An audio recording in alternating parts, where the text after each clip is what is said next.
wait no longer. Greatness has arrived. Welcome to the Trophy Room, a PlayStation podcast made by the players for the players. I'm your host, Joseph, and this special episode is our first impressions of The Last of Us HBO show.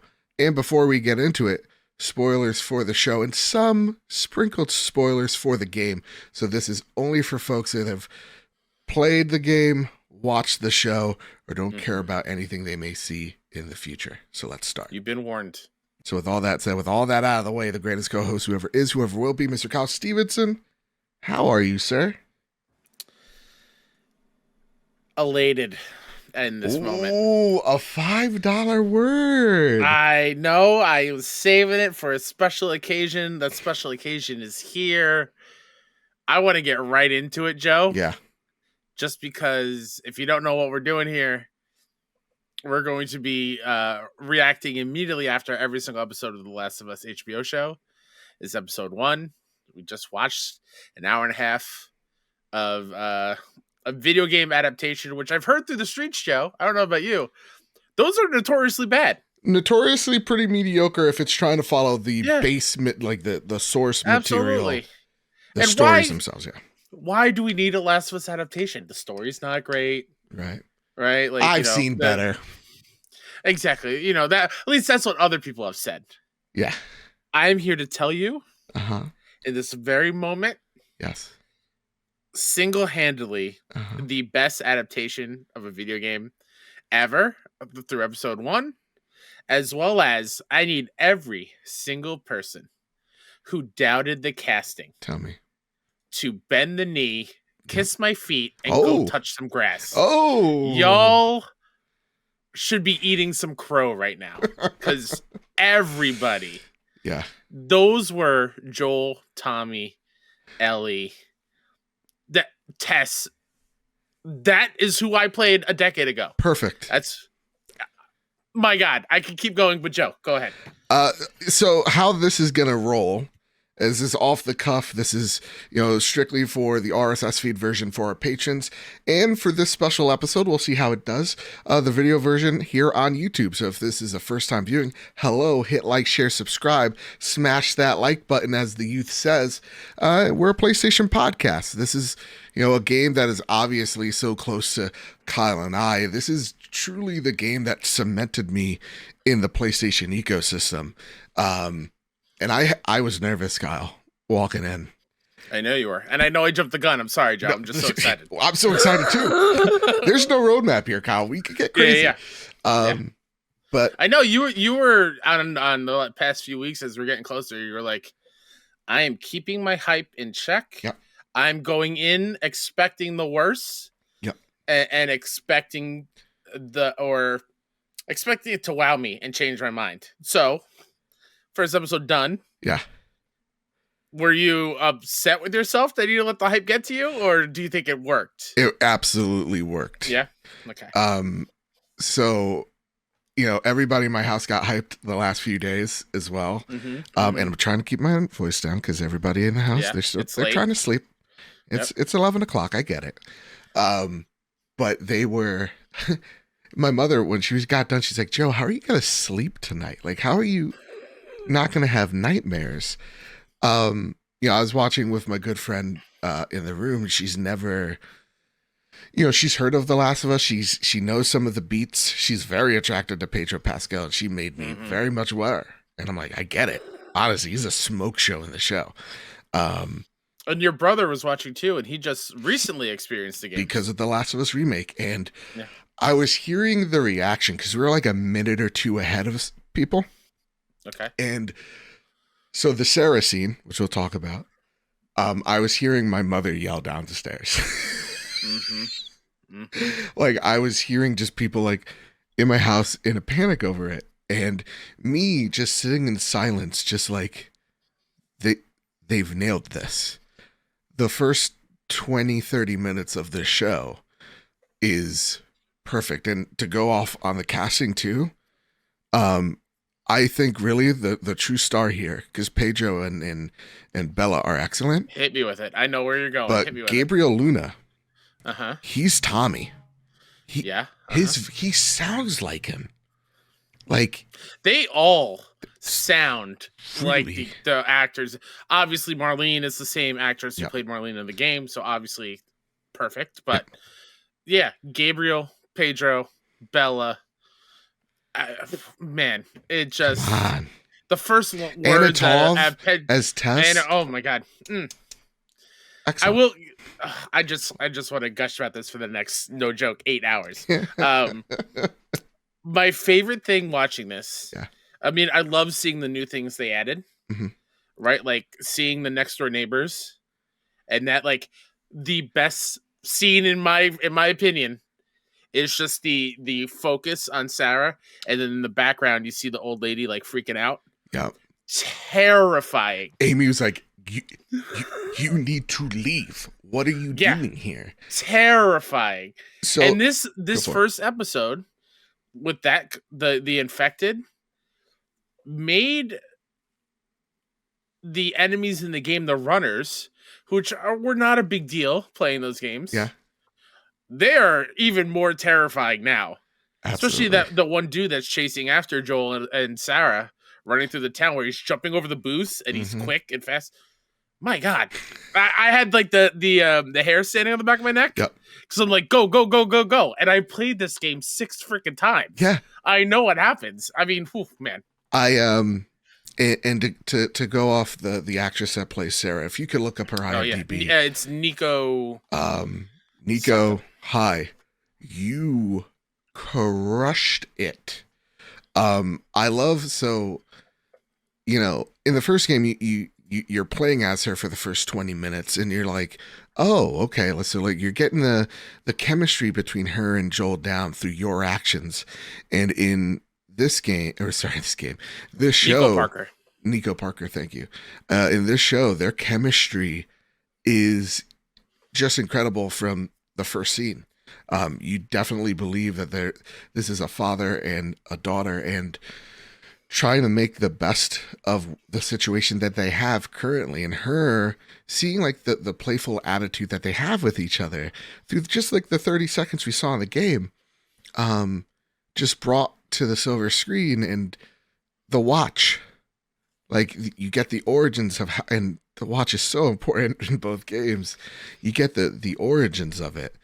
And that little thing that we've all done as kids, which is just like, so like the allowance that you've given me, your money, I went out and and did you a favor. But let me be honest, you weren't going to fix it yourself anyway. So, I'm in the clear. Loved that. And that throwaway line of like, when the neighbors are trying to barge in through the screen door, or right beforehand, Joel just tells her something about the neighbors. They're sick. Hearing that panic, and you actually get the relationship that they've had with the neighbors. So that something truly isn't right. And the dog is telling, like, they do such a lot of great like horror movies have this feeling of there is some fuckery afoot. But one of the things that the vibes it was giving us was like, Amy turned to me, she's like, this is giving me like A Quiet Place 2 vibes of like the things that are about to happen, and once they happen, all hell breaks loose. The warnings of things not being right in the background, and then it finally comes together. And to add to that point, I think it's set up beautifully with how this show opens, where it's like even 30 years earlier when they're on an old school ABC talk show, and they've got like some, I forgot the technical word of the doctors, but like epidemiologists. Epidemicologist, or whatever it is. People in the comments are like, that's the foot doctor. I'm pretty sure what you said is like a skin doctor. Well, I mean, these people do have a bit of a rash. You're right, absolutely.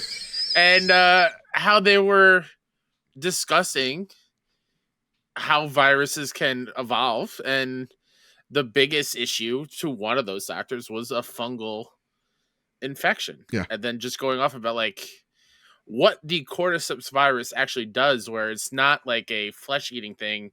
The fungus takes control of the human, and the human is still in there, but they're just not in control anymore. I think that was a great way to set what it is. So you're not thinking the whole thing like, oh, it's just another old zombie movie. Yeah. You know, they got bit. It's a virus thing, whatever. Someone bit somebody to start it and blah, blah, blah, blah. It tells you the rules of how this thing works right off the gate. And it tells you how fudging terrifying. YouTube doesn't like when we cuss. You know, terrifying this thing is. And it's a conversation they have throughout both games of just like, is there still a person in there? Because like how it controls that person, it's just like, you know, like the doctor said, it's like you're a puppet. So it's like, do they actually have thought? The fact of like they again set out the rules like once you're infected, you know, first your head goes, then your torso after 8 hours, and then after a day you're dunzos, or something along those lines. A sign, but like they just done such a great job, just laying it out so well and so fast that you're like, yes, this is how it works. And having it set a few hours before we take control of the sticks is so brilliant, because it really truly does flesh out, you know, the relationship between Joel and Sarah. I think something that other adaptations try and fail miserably is having the moments from the games feel organic in a live action form. And as I was watching this, I'm like, oh my God, that's just the straight up dialogue cutscene from the game. Like when Sarah's like, I'm giving Joel or like when Joel's giving, or Sarah's giving Joel the watch. And he's like, how'd you get the money for this? Oh, I sell hardcore drugs. Like that's straight from the game. That's straight from the game. And then that whole, I also love, again, we're going to be jumping all around this place because it's I'll try my best. No, you're totally fine. It's I love just, you know. Spoilers, by the way. Spoilers. They gave an explanation as to why Joel wasn't in the house when Sarah woke up. Tommy got arrested, and Joel had to leave. Tommy's good nature, but solving it shittily. Yeah, and throughout the whole way, this background of this virus taking over everywhere. Some guy was freaking out and going after a waitress, and Tommy stepped in to take him out. And now he's in jail, and Joel had to go bail him. Like there's a breakout in Indonesia, and and like Sarah knows the capital, right? So it's just like such a stellar job there. I want to move us into the Sarah scene. For they do such a great job of filling in where the game was purposely light, because it's a loading screen to get you into the next section of the game, where this one you see, you know, you see Jimmy's farm in blaze. You get to all the questions that Sarah asks in the car in the game. You see the people that they pass by, and they've got a kid, Joel. Line for line from the game, which echoes the point of they're not using the game's dialogue going, haha, like, you know, we got you, isn't this cool? It's like, no, the dialogue from this game is stellar, and that's why we're putting it here. It matters. We couldn't do it better. And then you get to the town where all hell breaks loose. You're seeing these airplanes that are flying way too low, and they do a trick to you. They certainly do. I was ready for it. We thought, you know, in the game, a car T-boned you. In this, they're backing up because the crowd of people have now blocked the chaos that's ensuing. You got, you know, runners breaking through windows, eating people in the streets. Plane just went down. Yeah, cats and dogs getting along. Anarchy in the streets. And they're backing up to try to find another route. And a plane crashes right down on them, and bam, just the debris hits the car. And the next thing you know, Sarah is pinned in the truck. Joel gets her, And the reason why Joel and Tommy get displaced is because a cop car, right as Joel gets Sarah out of the car, just rams into their car, blocking the entrance for Tommy. Damn.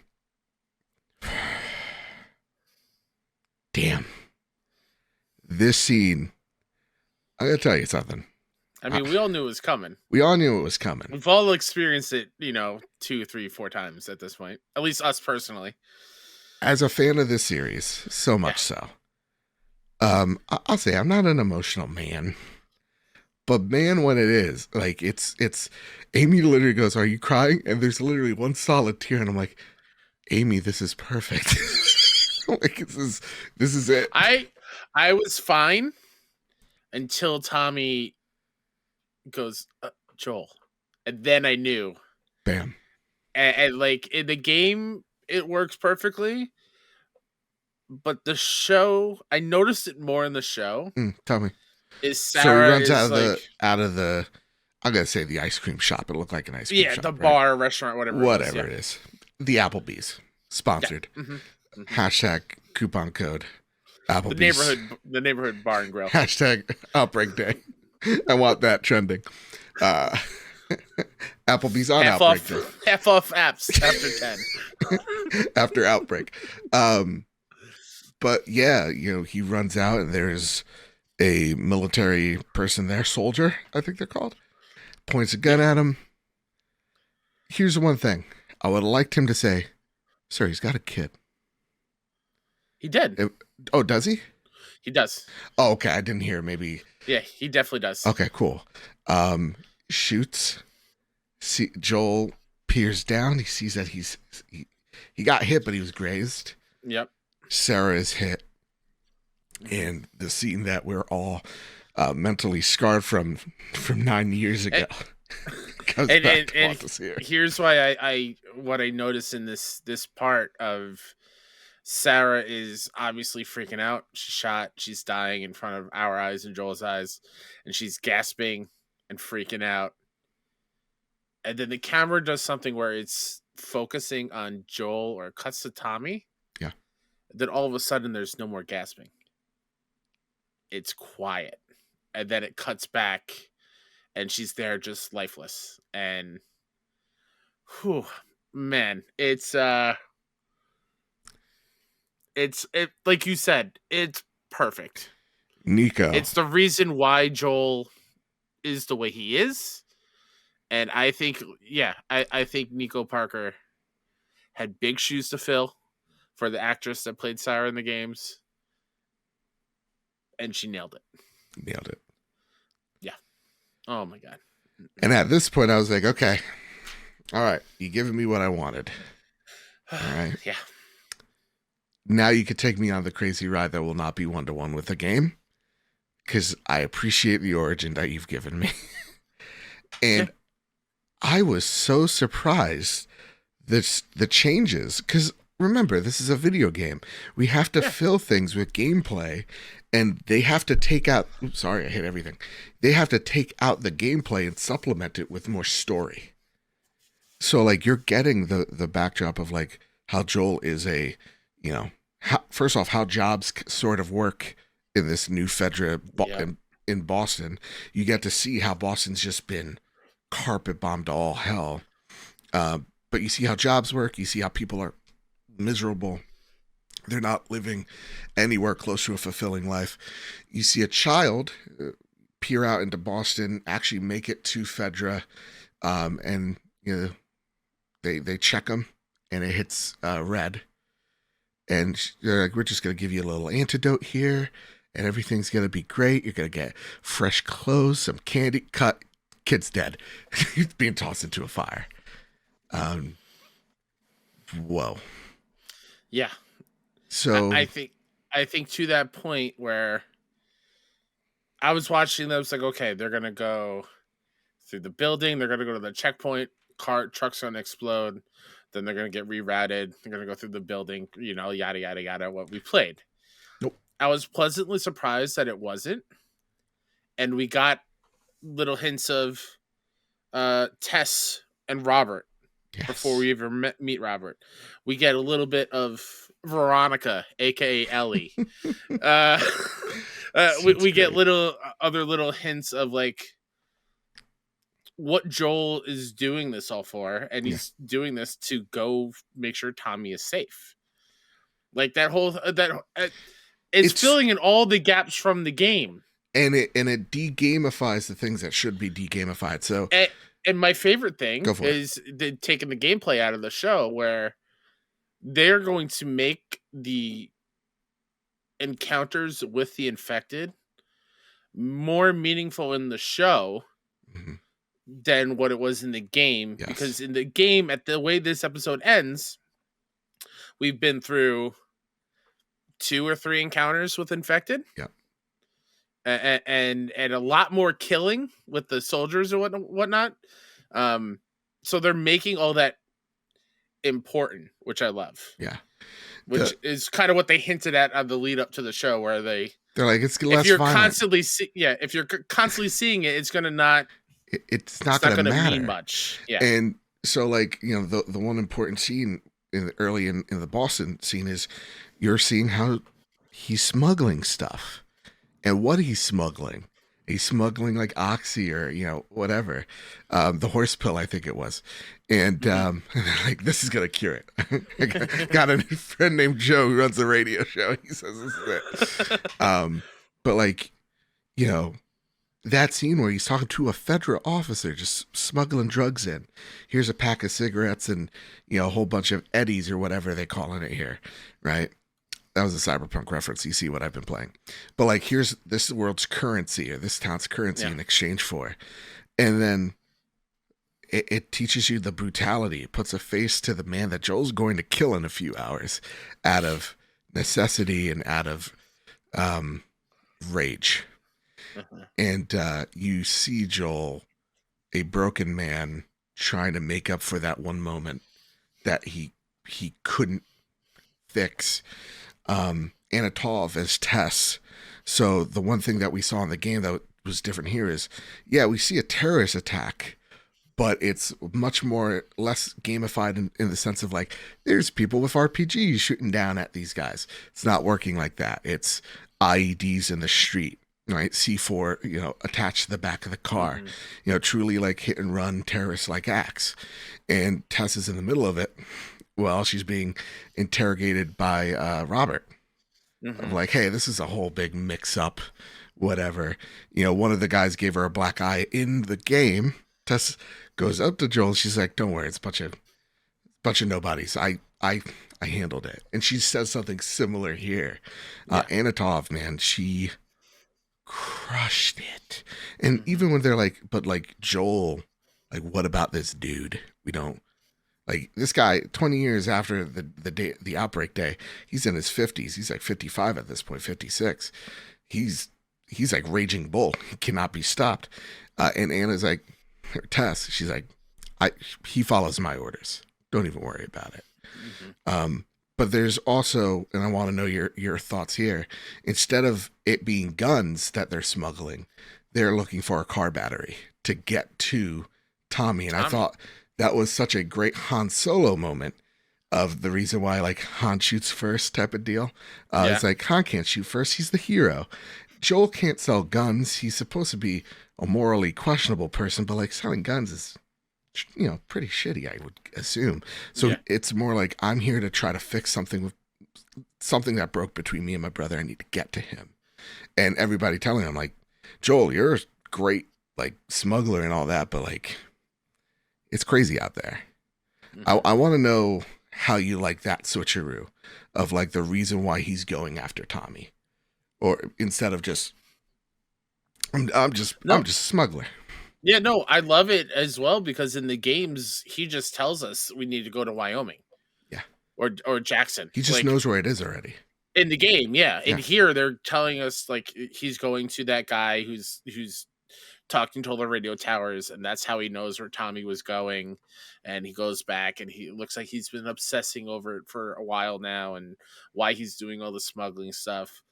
And I loved the change also because of they took out that whole Doc fighting thing. Yeah. Again, if we see Joel take out 18 people, Joel and Tess take out 18 people in the first episode. Like, whatever. And what's I the love challenge? what's the challenge? And I these two love people are the Terminator. Yeah, and Gabriel the whole Luna time is the Terminator. That's right. The whole time I'm thinking, well, how are they going to merge with Marlene if we're not going to the docks? How we're doing it? Oh, ding, ding, ding! Robert is selling the battery to the Fireflies for a similar reason of going out west to bring Ellie. And I thought that was a great way to weave them in. I thought that home meeting between Marley, Ellie, Joel, and Tess in the hallways there was fantastic. Instead of, again, in the game, meeting Marlene, she's injured, and you sneak through all the houses and take out a couple more guards, and then you meet Ellie. I love that it all happened at once, and you get right into it. It's pretty damn good. Pretty damn good. And I'm sorry if I butcher your name, but Marley Dandridge. I think I nailed it. Yeah. Is the voice of Marlene in the game, is Marlene here in the show, and fleshes out her character even more here, which I love. And this is the first time we see Ellie as well. Veronica, sorry. Yeah. So 1, 2, 3, 4, 5, 6, 7, 8, and then flipping the birds. Loved it. Dude, so let's talk about Marlene. Let's talk about Bella. Bella crushed it. She's Ellie. Whew, yeah. Well, I mean, we knew from the trailer. Yeah. The one line of dialogue. We know even more now. Again, I think she sounds exactly like Ashley Johnson in the game. And weirdly enough, looks like Ashley Johnson in real life, a younger version. Yes. And it blows my mind. Yeah, I think Bella and obviously Marlene, I think Merle's been in that role for such a long time, and she's grown into that role. And I think I have no issues with her being Marlene at all. She knows the role. She knows the character in and out. I can't wait to run into her in the future. Yep. In the later half of the episode, the season. But yeah, I can't wait to get more Bella. Yeah. I cannot wait. We just got little glimpses here, just enough where she is that wisecracking teen that we know as of Ellie. And the point where I think is Amy was very reserved on Bella, and immediately when she's like at the radiator because she's tied up because again she's been bit, they know it. Yep. Marlene didn't shoot her because, well, reasons you'll find out, I guess, soon. Marlene tells her, "Hey, who do you think brought you to that boarding school?"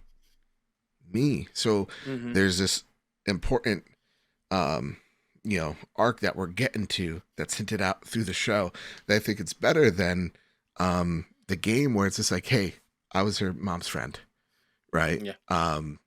And you got to take care of her, bring her here. Where this one, it's just like, who knows? Who knows the reason? But she's keeping her, or she's protecting her. And so to me, Marlene just crushes it. And Bella, when she's in the radiator, sorry, all over the place. Okay. And like the water hits her as she's like trying to just like tug out. She's like, shit. It's like, that's such an Ellieism. She has a lot of Ellieisms in here. Yeah. Even when, like with the phone book, radio the top station. 100. Yes, where she's just like, she sees that this is code easily, and she's just like, in code unlocked. Boom. I'm like, Ellie. Yes. Oh my goodness. I'm sorry. I just a small thing where I geeked out when they threw the backpack to her. I was like, that's Ellie's backpack. Yep. That's it. I have a version of that from the collector's edition. It's over there. Right here. Like, they just nailed the look of the characters as well. And the little hints and Easter eggs as to what is to come. Like, I don't know if you caught up on it, but like with that whole Bill and Frank song code. Yep. 80s means bad. for those of us that have played the 2 games, what is a major song from part 2? Mm-hmm. Take on Me, an 80s song. Yeah. That is bad. Like, they're already hinting at where this story is going to go for people. Again, that people who are watching this for the first time, they're never going to know. They're like, okay, 80s are bad. Ha, funny joke. Using Wham as an example. Okay, yeah, we get it. But, like, they're catering to the gaming audience who've grown up or experienced the games in such a great way, where they're not really hitting it over the head with us. Like here's, the like Joel's gun, or like, oh, he's walking, he's gonna open up a bunch of drawers and look for stuff and kneel down and make a smoke bomb out of nothing. Like, we haven't gotten that yet. Who knows? Probably not. Obviously not.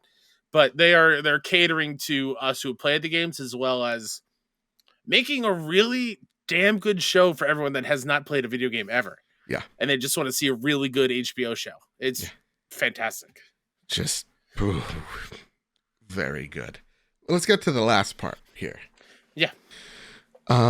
This is this is actually like a good 10-minute chunk of the game that they just breeze on over, because very much video gamified. You're getting chased at, guns are go in and out of tunnels. Yeah.